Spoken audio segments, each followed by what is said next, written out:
Hello, and welcome to another reading from the book, The Faith I Live By, a daily devotional. Today's reading is entitled, The Ladder to Perfection, April 24th.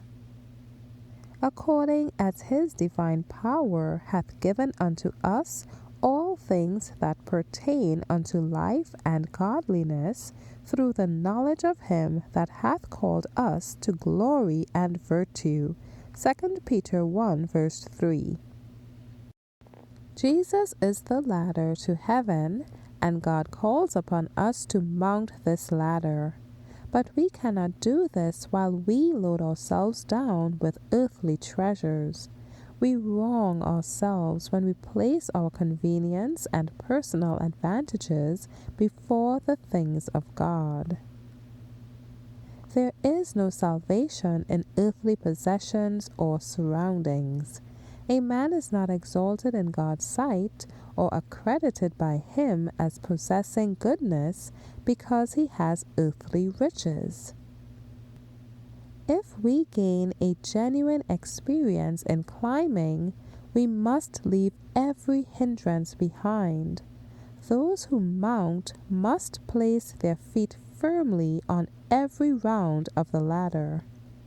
We are saved by climbing round after round of the ladder, looking to Christ, clinging to Christ, mounting step by step to the height of Christ, so that he is made unto us wisdom and righteousness and sanctification and redemption.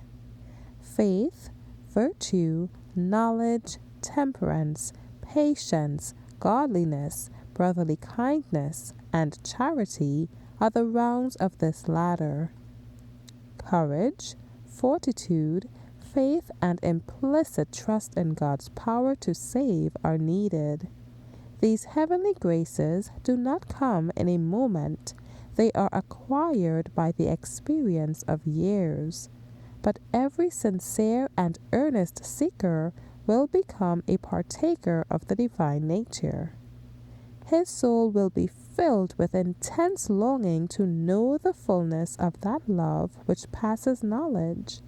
As he advances in the divine life, he will be better able to grasp the elevated, ennobling truths of the Word of God, until, by beholding, he becomes changed and is enabled to reflect the likeness of his Redeemer. Child of God, angels are watching the character you develop. They are weighing your words and actions. Therefore, take heed to your ways. Prove whether you are in the love of God. To love God supremely and our neighbor as ourselves is genuine sanctification. Thank you for listening today.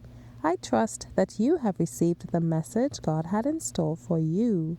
God's peace be upon you. Maranatha.